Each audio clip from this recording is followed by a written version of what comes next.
Acompáñenme, por favor, con sus Biblias al capítulo 20 del Evangelio de Mateo. Por favor. Shabbat Shalom, querido Osvaldo. Un saludo hasta Argentina. Así es. Bien, dice, vamos a comenzar desde el versículo 1, Mateo 20, capítulo 1. Verso 1. Verso 1. Este capítulo empieza con el tema de los obreros, de gente que de alguna manera está haciendo una labor en el reino y cuál debería ser su perspectiva de vida, en qué deberían de poner sus ojos. Es decir, nosotros que en un momento dado estamos sirviendo al Señor a través de nuestra obediencia, en qué debemos tener o enfocar nuestra perspectiva de ese servicio que le estamos brindando al Señor en la obediencia.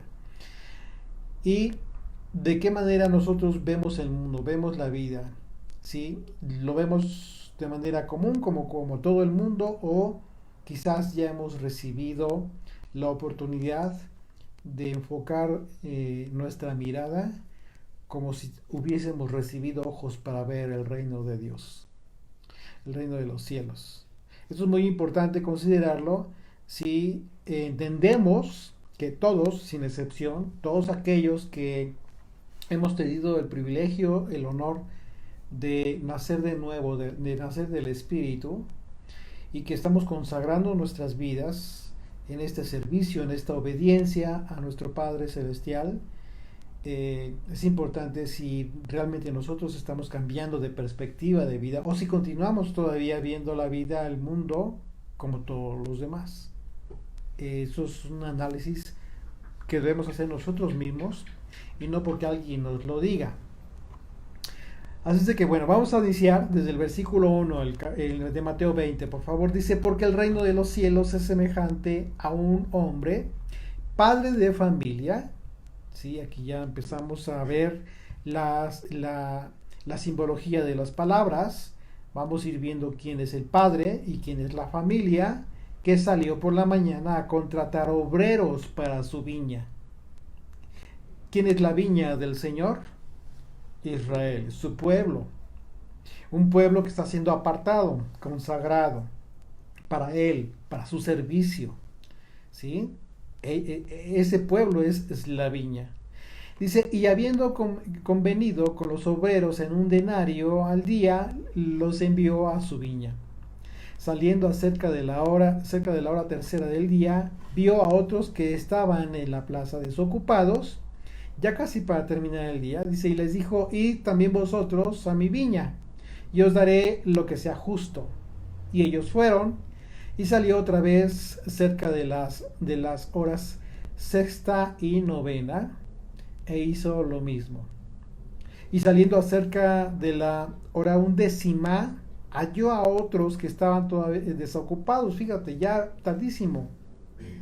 Y les dijo, ¿por qué estáis aquí todo el día desocupados? Le dijeron, porque nadie nos ha contratado. Si ya estamos ubicando quiénes son los obreros, aquí estamos viendo que hay algunos que están diciendo, aún nadie nos ha contratado. Es la respuesta que le dan al Señor. ¿Ok? Dice, Él les dijo, id también vosotros a la viña. Es decir, aquellos que quizá ya no tenían esperanza para ser contratados, para trabajar en su viña, la viña del Señor. Aquellos que quizás ya no tenían esperanza, porque ya el día estaba acabando. Ya no tenían esperanza de ser contratados. ¿Qué significa esto? Que quizás ya no tenían esperanza por cuanto la condición en la que se encontraban. ¿Sí? Tú y yo en un momento dado quizás en nuestra vida hubo un tiempo en el que consideramos que quizás no merecíamos o no era para nosotros la salvación. todo aquello que nos hablaban de la esperanza de vida eterna, de la que nos hablaban, quizás por la condición, porque fuimos malas personas, malos hijos, malos hermanos, nos portamos mal, fuimos desobedientes, en fin, muchas cosas que quizás en nuestro entender considerábamos que pues ya no íbamos a alcanzar esta bendición. Sin embargo, el Señor les dice, id también vosotros a la viña y recibiréis lo que sea justo. La hora tercera, aquí vamos viendo, la hora tercera, ¿cuál es? ¿Qué hora es? De acuerdo a los contextos de la escritura, ustedes ya deben, recuerden que lo hemos analizado, la hora tercera está identificada como las 9 de la mañana. La hora sexta son las 12 del día. Y la hora novena son las 3 de la tarde, que esta hora tercera es la hora en que Yeshua entregó el Espíritu. Y tenemos una referencia, varias referencias, pero hay, por ejemplo, una referencia clásica, Lucas capítulo 23, verso 44. Así es. Lucas 23, 44 dice, cuando era como la hora sexta, hubo tinieblas sobre la tierra. Es decir, estamos hablando de las 12 del día, justamente. ¿Sí? Hubo tinieblas sobre la tierra hasta la hora novena, es decir, a las 3 de la tarde exactamente. Y el sol se oscureció y el velo del templo se rasgó por la mitad. Entonces Yeshua clamaba a gran voz, dijo, Padre, en tus manos encomiendo mi espíritu. Y habiendo dicho esto, expiró. Así es. Entonces, si el reino de los cielos es semejante a un hombre, padre de familia, ¿a quién tú consideras que está representando el padre de familia? A Dios. ¿Ok? Puede ser, por supuesto, al Padre Eterno, pero también puede ser a Yeshua. Recuerden que Él fue quien escogió, que Él fue y buscó obreros aquí en la tierra. ¿Sí? ¿Sí? Si el reino de los cielos es semejante a un hombre de familia, este puede representar a Dios mismo, que es quien llama a aquellos que llama que es para servirle. En un momento fue Yeshua quien escogió a aquellos primeros obreros, discípulos, que fueron apóstoles, enviados, embajadores de su nombre, pero hoy en día, después de aquellos, el Señor continúa llamando obreros para su viña. La viña representa al pueblo de Dios, que está esperando ser servida, atendida por los siervos del padre de familia. Para eso están contratados. Para eso están contratados, para servir, para ministrar a la viña. Así es, dice Daniel Pérez, Yeshua es el único camino al Padre y Él va buscando sus obreros. Así es, exactamente. Así es de que los obreros son todos aquellos que han recibido un llamado para el ministerio, para servir al Señor, pero no solamente, no en específico tienes que tener un ministerio, ¿sí? Para servir al Señor. O sea, como el concepto más elemental, ¿sí? Y práctico del servicio a Dios, ¿cuál es? Nuestra obediencia. En ese sentido, todos absolutamente, sin distinción, somos obreros del Señor. ¿Por qué? Porque tú en un momento dado que ya has recibido esta bendición, la bendición del Evangelio, de conocer las buenas nuevas, tú no te lo puedes quedar. Es un mensaje que implica en sí mismo una responsabilidad de transmitirlo a otros que ya lo están esperando. Tú no te puedes quedar con eso. Ya lo recibiste y estás muy feliz y todo, pero no lo compartes con nadie. Tu boca está cerrada. No, eso no es tu función. Tú tienes que constituirte también en obrero del Señor. No solamente esta parábola de la que está hablando el Señor no es exclusivamente para aquellos que por las razones que sea dedican tiempo para enseñanza, para un ministerio en específico, ¿no? No. Todos absolutamente tenemos ese propósito divino. Es un propósito divino que debemos cumplir todos sin distinción. Así es de que siéntete dichoso por servir a Dios, por esta gran oportunidad que también implica una gran responsabilidad. ¿Cuál responsabilidad? Conocer de lo que vas a hablar. Tienes que hablar, tienes que aprender a hablar a los demás. Por esa razón, hemos invitado a algunos de ustedes para que vayan compartiendo en el tiempo de las fiestas, por ejemplo, que tengan la oportunidad de preparar un mensaje, de ponerse a estudiar y de alguna manera ir tomando esta como práctica que es muy buena, es muy, muy importante. No significa que ya te vayas a dedicar a eso toda tu vida, no. Eso te va a servir para que donde tú estés, en tu trabajo, ¿sí? En X lugar, con tu propia familia, tengas la posibilidad de hablar, de constituirte en siervo, en obrero de esa viña del Señor. Yeshua, al haber dicho que hubo un convenio de paga por los servicios de los obreros, es una referencia a la recompensa que los llamados a servir tendrán de parte de Dios. ¿Sí? Y quizás no sea en esta vida, va a ser una recompensa en la vida por venir. Así es de que si tú lo haces, estás pensando de forma equivocada, como muchos lo han hecho, dejar su trabajo, si ya tienes un trabajo, porque piensas que estás con la falsa idea equivocada de que pues, por las muchas ofrendas te va a ir muy bien y entonces ya se distorsionó este aparente llamado que tenías, que en realidad ya no fue un llamado divino. Te vas a equivocar. No es en ese sentido. Esa recompensa no va a ser en este mundo.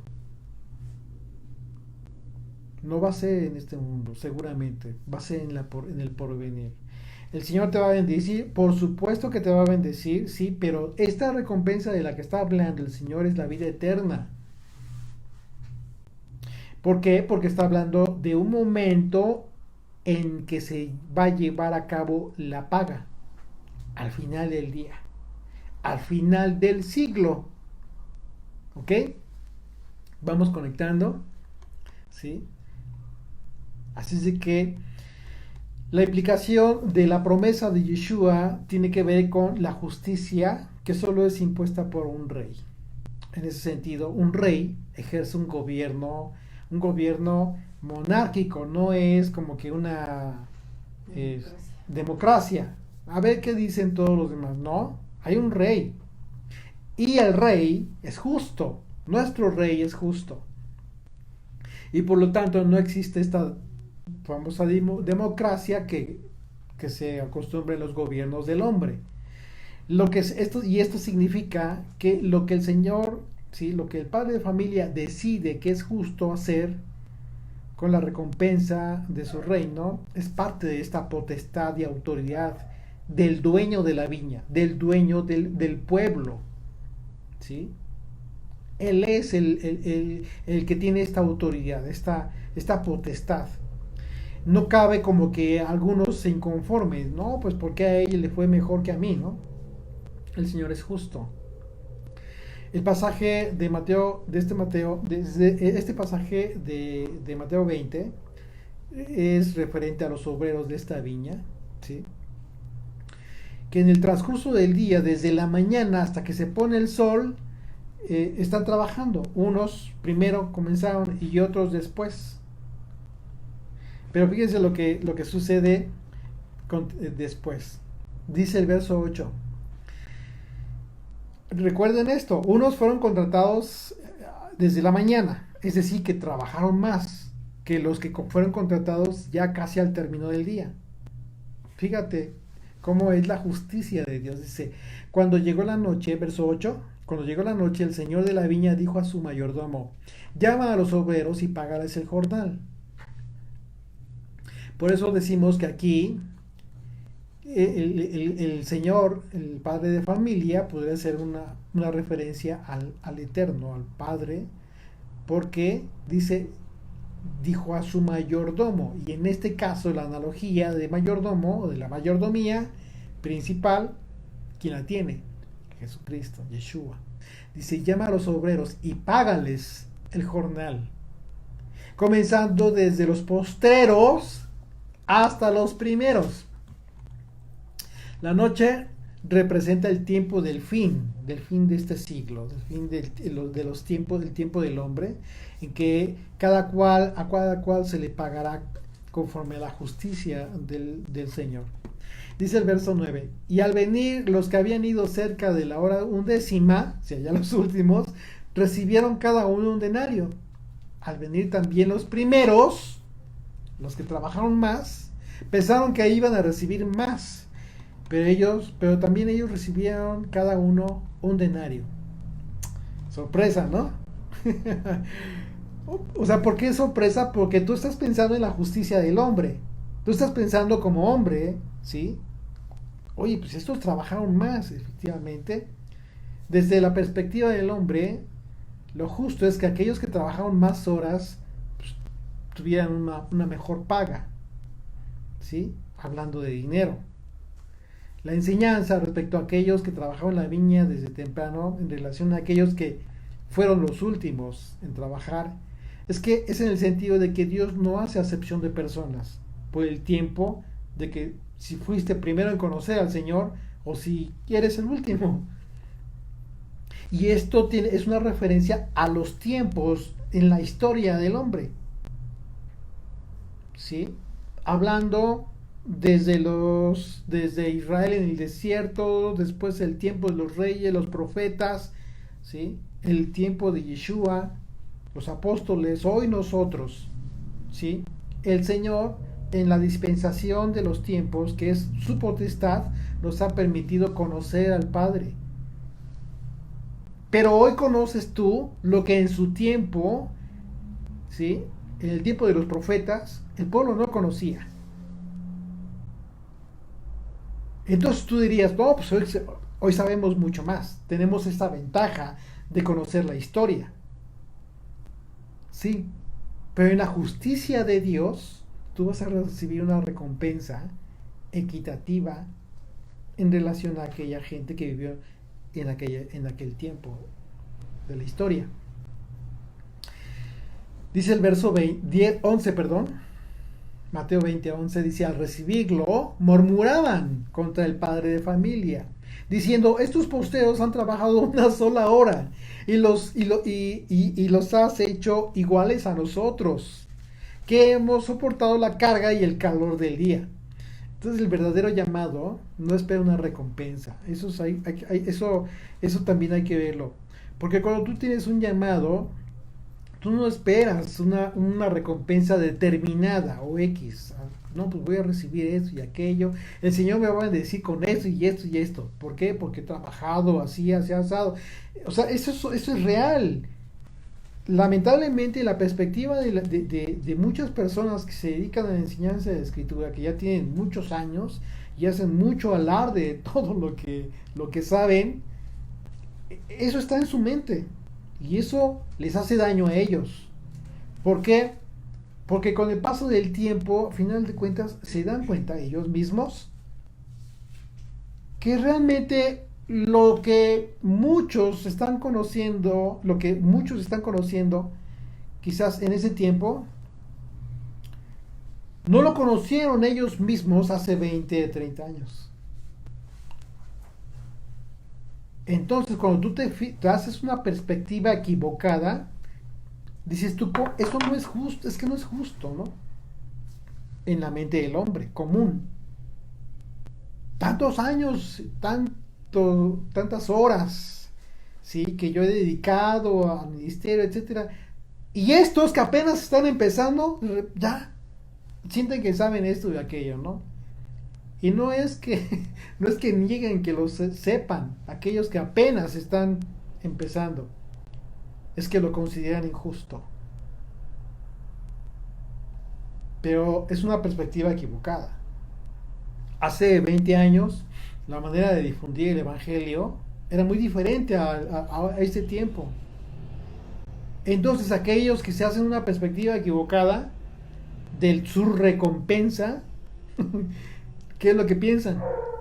No, pues es que en el tiempo cuando yo empecé apenas con esto y era un trabajo impresionante para poder difundir, ir, llevar, grabar mensajes y compartirlo a la gente de manera personal, porque no había de otra forma.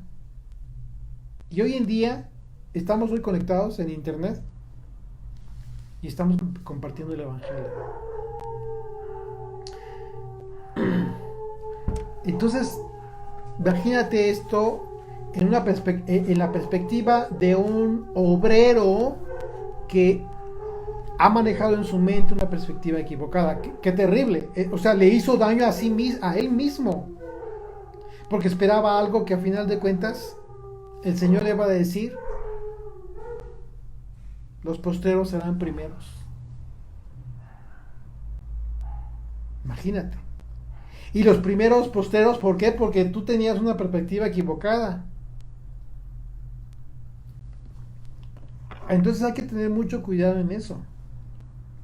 Y por ejemplo, hoy estamos en el 2021 y en unos años, quién sabe de qué otras maneras, ¿no? Tan impresionantes, el Evangelio, final de cuentas, esté en todo rincón del mundo, por voluntad del Señor. Dice el verso 13: Él respondió y dijo a uno de ellos: amigo, no te hago agravio. ¿No conveniste conmigo en un denario? Fíjate bien, vamos a poner mucha atención aquí, porque la lógica de Dios es: yo hago con mi viña lo que yo quiero. Y yo pago al obrero lo que yo quiero. Por eso soy el rey. Eso es lo que está diciendo el Eterno. Fíjate, qué importante. Dice, una vez más, verso 13. Él respondió, dijo a uno de ellos, a los que murmuraban y se quejaban: amigo, no te hago agravio. ¿No conveniste conmigo en un denario? Ese fue el acuerdo, ¿no? Y te lo estoy pagando. Verso 14. Toma lo que es tuyo y vete. Pero quiero dar a este postero como a ti. ¿No me es lícito hacer lo que quiero con lo mío? Fíjate, qué importante es esto. ¿No le es lícito al Padre Eterno hacer lo que quiera con su pueblo? Por supuesto que sí. Y con los obreros, con los que le sirven, por supuesto que sí. ¿O tienes tú envidia porque yo soy bueno? Fíjate, o sea, aquí la forma de ver por parte del Eterno como rey es esta. Tú te estás quejando entonces porque tienes un pecado, y tu pecado es la envidia, porque te estás quejando de que a este le estoy dando lo mismo que a ti, cuando lo que tendrías que hacer, tu reacción tendría que ser: gracias por lo que recibí. Y si ves que aquel fue más beneficiado, ¿qué bendición estás recibiendo tú? Bienaventurado, pero no quejarte de esa manera. Lo que está diciendo el Señor es esto: yo tengo la potestad absoluta sobre los que son verdaderamente obreros y que atienden a mi viña. ¿Y cómo la atienden? Y el tiempo que la atiendan. Esto pudiera hacernos pensar en el tiempo de una persona que ya tiene quizás 50, arriba de los 50 años, 60, y que está conociendo al Eterno y que ya está entendiendo este mensaje, que ya está entendiendo este gran regalo que Dios nos da a todos por igual, y la posibilidad de ser obreros de su viña. Y entonces a esta edad, a diferencia de otros que empezaron a los veintitantos, ¿no? Quizás a los 30, en una edad súper joven, con toda la fuerza, con todo el vigor, a ministrar, a compartir el Evangelio, a final de cuentas, la bendición que tú tienes, si tienes esta edad ya avanzada, ¿cuál es? De que el Señor es justo y te va a dar a cada quien lo que le corresponda. Oye, al revés, es lo mismo, pues, que fuera un joven el que se levanta. Exacto. A veces se menosprecian a los jóvenes y Un poquito dicen, más elevado. ahí estás muy joven, como para estar hablando, no tienes experiencia, ¿no? Exacto. Muchas Pero veces... ahí pone el Señor el corazón, pues, para estar hablando. Así es, muchas veces, y es triste porque ha habido casos de personas que han hecho un trabajo maravilloso enseñando la Biblia, de verdad, y hay que reconocerlo, pero ¿por qué triste? Porque cuando otros que comienzan a querer, ya entendieron este propósito divino que todos tenemos y comienzan a hablar a los demás y comienzan a hablar, a enseñar, lo que quieren hacer es apachurrarlos, pisarlos, eliminarlos y si es posible Tú no hablas hebreo, tú no escribes hebreo, tú no sabes. Ajá, pero Pablo decía a Timoteo, nadie menosprecie tu juventud. Así es. Nadie tenga en poco tu juventud. Así es. Sino es ejemplo de los fieles en palabra, en conducta, en fe y en amor. Exactamente. Ahí hablamos en un caso contrario porque estaba hablando a un joven. Sí, exactamente. Y aquí el caso del día nos hace pensar en el tiempo de vida de una persona que quizás ya en su atardecer tiene esta gran oportunidad de ser obrero, de constituirse en obrero del Señor. Qué maravilloso, ¿no? Qué hermosa oportunidad tenemos todos, absolutamente. ¿Sí? Dice, dice, o tienes tu envidia porque yo soy bueno. Así los primeros serán postreros y los postreros primeros, porque muchos son llamados, mas pocos los escogidos. En relación a la expresión que en repetidas ocasiones utilizó Yeshua al decir que los postreros serán primeros y los primeros postreros, siempre la usó para explicar el contexto del reino de los cielos, en el sentido de quiénes serán los que estén primero y quiénes estarán después. En ese sentido, pues es muy importante considerar el concepto griego de la palabra postreros, fíjate, que es la palabra eschatos, que significa el más bajo o insignificante. El más bajo o el significante, tú y yo. Los más insignificantes, tú y yo.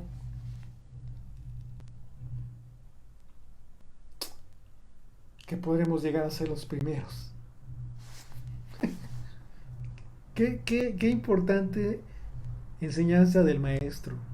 Y que nos llena de esperanza y de un corazón súper agradecido con el Padre.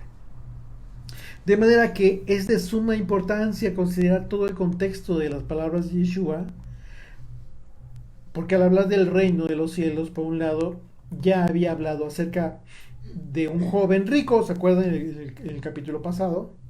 Que al decir de él mismo, desde su juventud cumplía con todos los mandamientos, pero sin embargo en su corazón estaba como primer lugar o lugar muy predominante, pues las riquezas de la tierra, no del reino. Mientras que en el contraste, Yeshua les promete a sus discípulos, quienes eran simples pescadores y no tenían riquezas, gente de vulgo, considerados incluso por algunos líderes religiosos del pueblo como insignificantes, ¿sí? Visto de esta manera podemos entender las palabras del maestro cuando dijo lo siguiente. Acompáñame a Lucas 13 a partir del verso 22. Fíjate, dice, pasaba Yeshua por ciudades y aldeas enseñando y encaminándose a Jerusalén, y alguien le dijo, Señor, ¿son pocos los que se salvan? Él les dijo, esforzaos y entrar por la puerta angosta, porque os digo que muchos procurarán entrar y no podrán. después que el padre de familia se haya levantado y cerrado la puerta, y estando fuera, empecéis a llamar a la puerta diciendo: Señor, Señor, ábrenos. Él respondiendo os dirá: no sé de dónde sois. Entonces comenzaréis a decir: delante de ti hemos comido y bebido, y en nuestras plazas enseñaste. Pero os dirá: os digo que no sé de dónde sois. Apartaos de mí, vosotros hacedores de maldad. ¿Por qué? Porque hicieron todo eso, pero no cumplieron la ley. Allí será el llanto y el crujir de dientes cuando veáis a Abraham, a Isaac y a Jacob y a todos los profetas en el reino de Dios, y vosotros estáis excluidos. Porque vendrán del oriente, del occidente, del norte y del sur, y se sentarán a la mesa del reino de Dios. Y aquí hay postreros que serán primeros, y primeros que serán postreros. Claro, todo depende de la actitud que tengas en el servicio de esta obediencia al Padre. Dice el verso 17, continuamos, dice el verso 17: subiendo Yeshua a Jerusalén, tomó a sus 12 discípulos aparte en el camino y les dijo: he aquí subimos a Jerusalén, y el Hijo del Hombre será entregado a los principales sacerdotes y a los escribas, y le condenarán a muerte, y le entregarán a los gentiles para que le escarnezcan, le azoten y le crucifiquen, mas el tercer día resucitará. Estos gentiles de los que habla Yeshua, a los que fue entregado, está hablando de Roma, quienes tal y como profetizó Yeshua, le escarnecieron, le azotaron y le crucificaron. Dice el verso 20: entonces se acercó la madre de los hijos de Zebedeo con sus hijos, postrándose ante él y pidiéndole algo. Fíjate lo que le pidió. Él le dijo: ¿qué quieres? Ella le dijo: ordena que en tu reino se sienten estos 2 hijos míos, el uno a tu derecha y el otro a tu izquierda. Entonces Yeshua respondiendo dijo: no sabéis lo que pedís. ¿Podéis beber del vaso que yo he de beber y ser bautizados con el bautismo con que yo soy bautizado?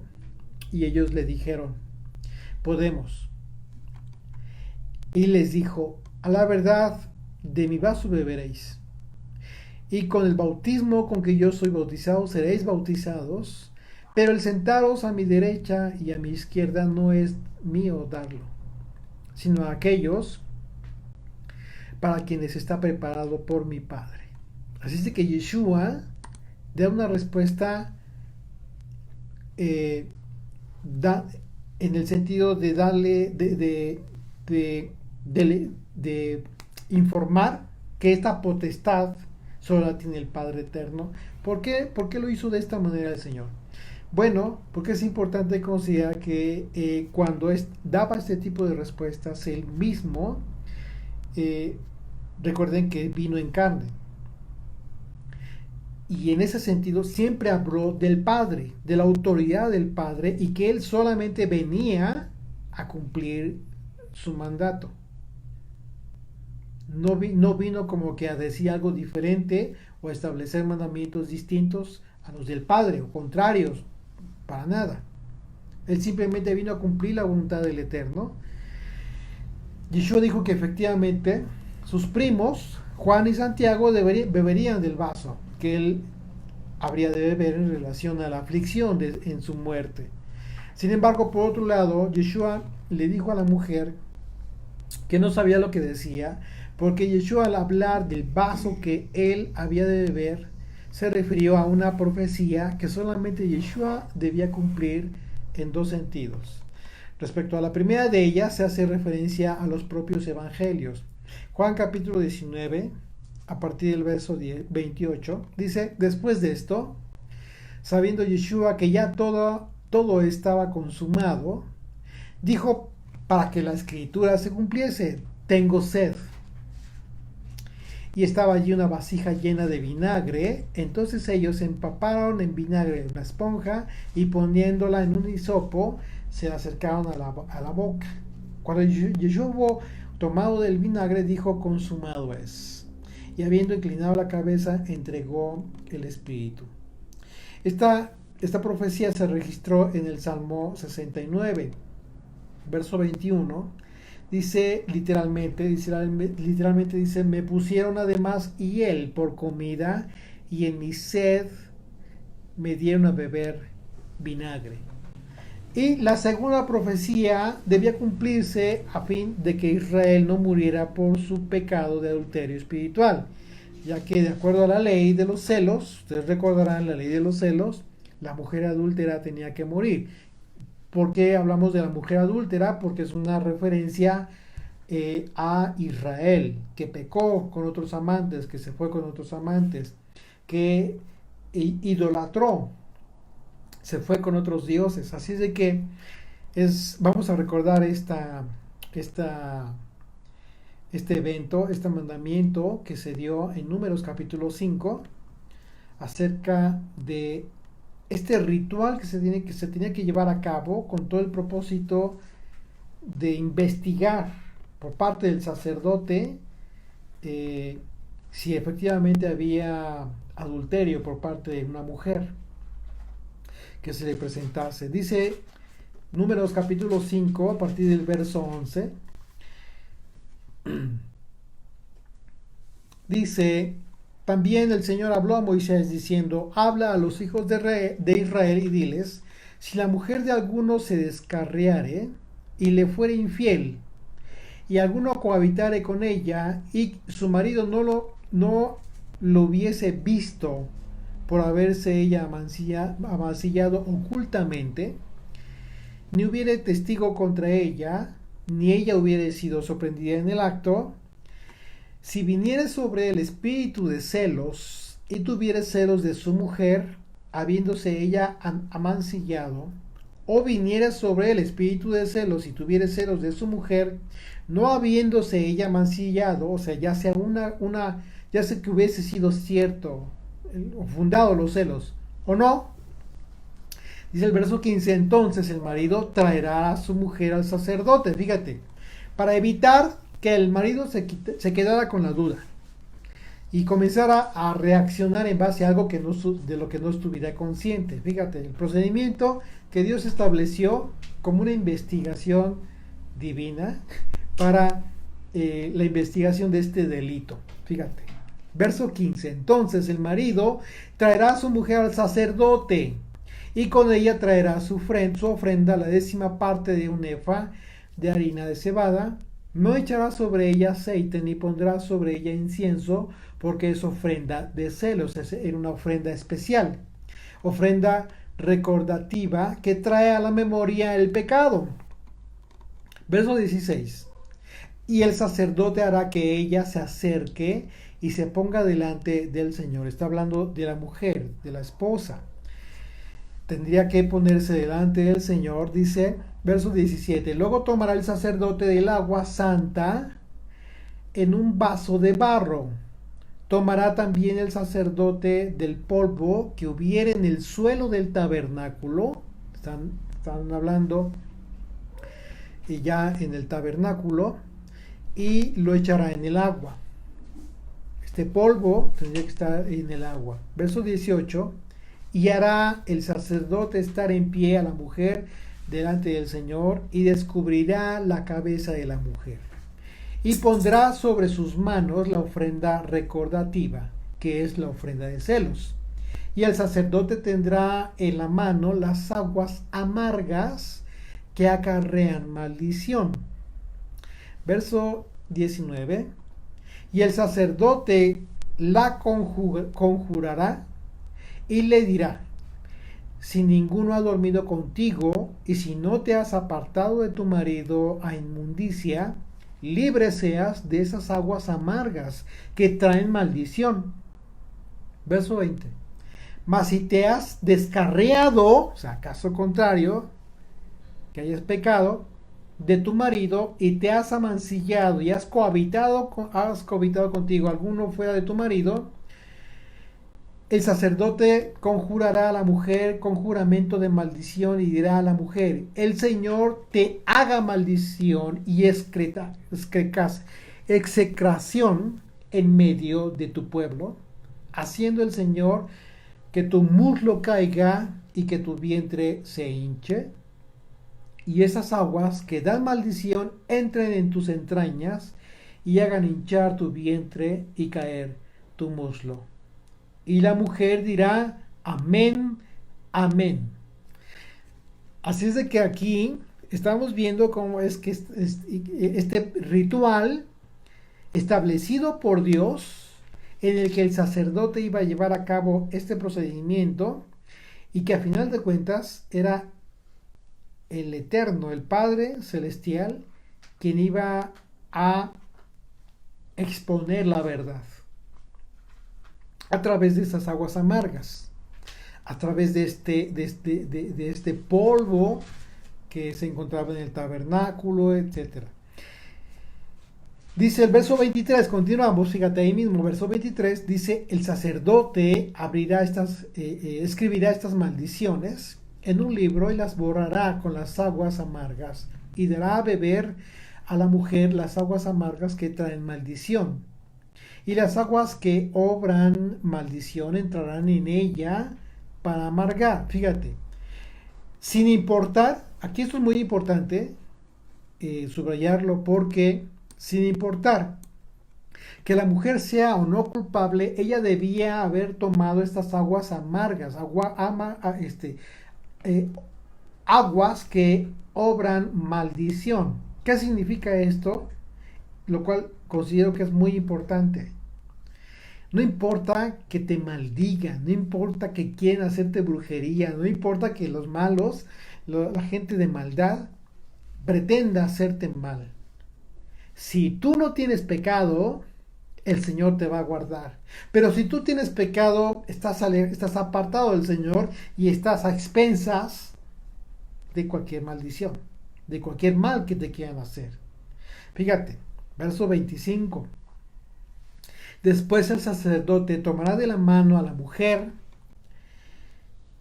de la mano de la mujer, la ofrenda de los celos, y la mecerá delante del Señor, y la ofrecerá delante del altar.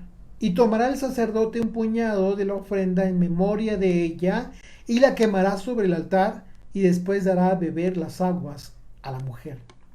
Le dará pues a beber las aguas, y si fuere inmunda y hubiere sido infiel a su marido, las aguas que obran maldición entrarán en ella para amargar, y su vientre se hinchará y caerá su muslo, y la mujer será maldición en medio de su pueblo.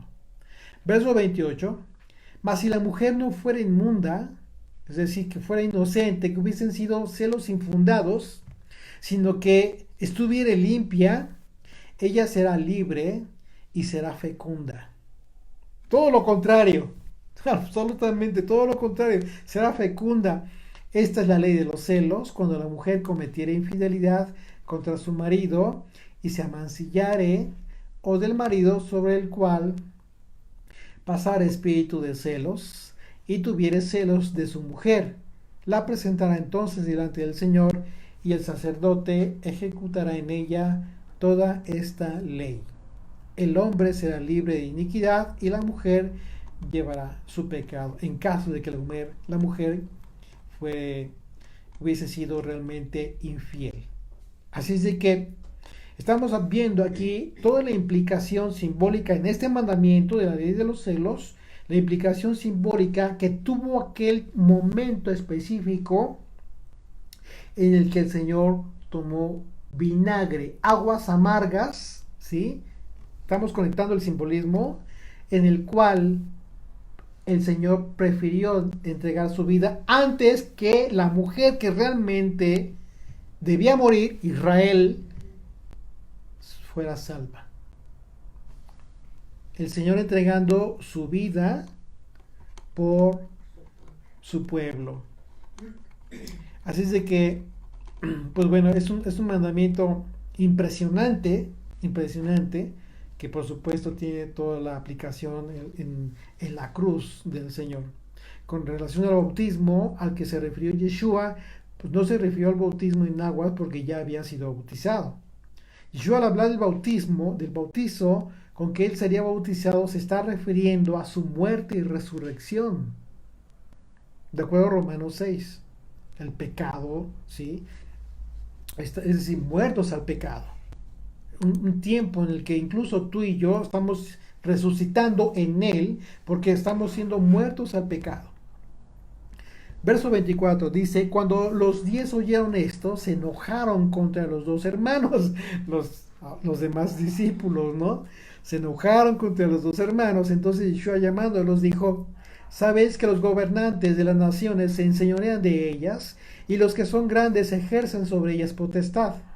Mas entre vosotros no será así, sino que el que quiera hacerse grande entre vosotros será vuestro servidor.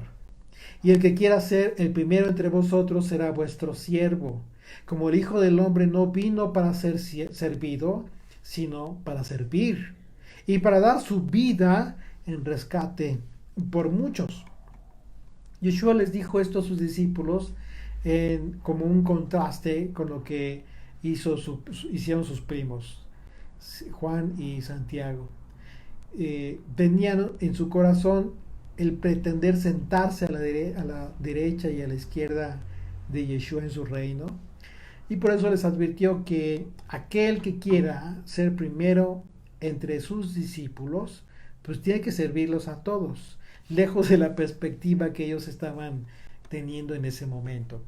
Y bueno, el resultado fue que los demás discípulos se enojaron con ellos. Dice el verso 29, al salir ellos de Jericó, les seguía una gran multitud y dos ciegos que estaban sentados junto al camino, cuando oyeron que Yeshua pasaba, clamaron diciendo, dos ciegos, dos personas que no tenían vista, diciendo, Señor, Hijo de David, ten misericordia de nosotros. Y la gente les reprendió para que callase, la gente los quería callar. Una vez más, lo que vimos al principio, ¿no? Aquellos que ya tenían la bendición, queriendo callar a otros. ¿Cómo crees? Y eso no es nuevo, siempre ha existido. Y la gente les reprendió para que callasen, pero ellos clamaban más, diciendo, Señor, Hijo de David, ten misericordia de nosotros. Y deteniéndose Yeshua los llamó y les dijo, ¿qué queréis que os haga? Ellos le dijeron, Señor, que sean abiertos nuestros ojos. Entonces Yeshua, compadecido, les tocó los ojos. Y enseguida recibieron la vista y le siguieron. Qué hermoso, ¿no? Estos dos ciegos, ¿a quién representan? Estos dos ciegos nos representan a ti y a mí. Nos representan a nosotros. En un sentido, nos representan a todos nosotros y cada uno estamos, en un momento dado, estuvimos sin ver, sin conocer al Señor. ¿Sí? Sin conocer su palabra. Y hemos comprendido que el propósito de que Yeshua nos haya dado la vista es para seguirle. Ese es tu propósito, el conocer la palabra, el que poco a poco estés cada día conociendo más de Dios, tiene un propósito divino y es seguirle, como igual que hicieron estos. Dice, y enseguida les tocó los ojos y enseguida recibieron la vista. ¿Y qué fue lo que hicieron? Le siguieron. Ve tu Biblia. Dice, le siguieron. ¿Qué estás siguiendo a los rabinos? Ellos no te dieron la vista. Ellos no te dieron el conocimiento del Padre. El único camino al Padre es Él, Yeshua. El hecho de que Yeshua le dé vista a los ciegos representa que nosotros estamos teniendo la revelación del camino, de su camino, que está puesto frente a nosotros. ¿Sí? Porque Él es el Hijo de David, el Rey y Señor de nuestras vidas. ¿Estás de acuerdo?